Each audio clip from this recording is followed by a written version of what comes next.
16મી ઓગસ્ટે આ વખતે જન્માષ્ટમીની અહીંયા દ્વારકા ખાતે દર વર્ષની જેમ આપણે ભગવાન દ્વારકાધીશના જન્મોત્સવની ઉજવણી કરી રહ્યા છીએ.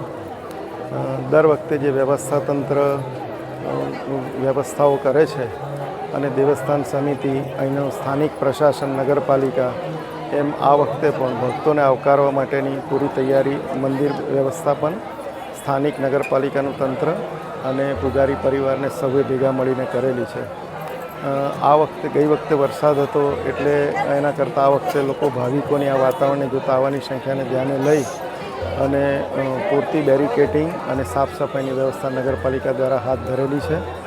મારો સૌને અનુરોધ છે કે સૌ દ્વારકાધીશના દર્શનાર્થે પધારીએ અને તંત્રએ જે કંઈ વ્યવસ્થા કરી છે, અવર જવર માટેના સિંગલ પોઈન્ટ રાખ્યા છે, એક તરફથી જ એન્ટ્રી થશે, એક તરફથી જ એક્ઝિટ થશે, એ બધી બાબતોનો સહકાર આપીએ. સાફ સફાઈ રાખવામાં સૌ આપણે તંત્રને અને સ્થાનિક નગરપાલિકાને પણ મદદરૂપ થઈએ.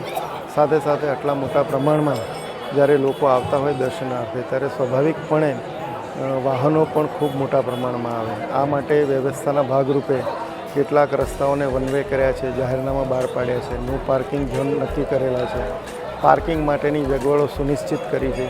એ જગ્યાઓ પર જ પાર્કિંગ થાય અને વ્યવસ્થામાં આપણે સૌ સહકાર આપી અને સરળતાથી બધા દર્શનનો લાભ લઈએ અને આનંદ કરીએ.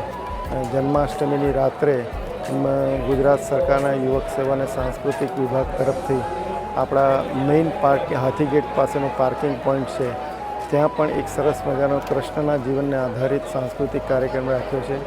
એમાં પણ ભાગ લઈએ, સૌ આપણે એને પણ નિહાળીએ અને સૌ આનંદથી કૃષ્ણ જન્માષ્ટમી ઉજવીએ. Thank you.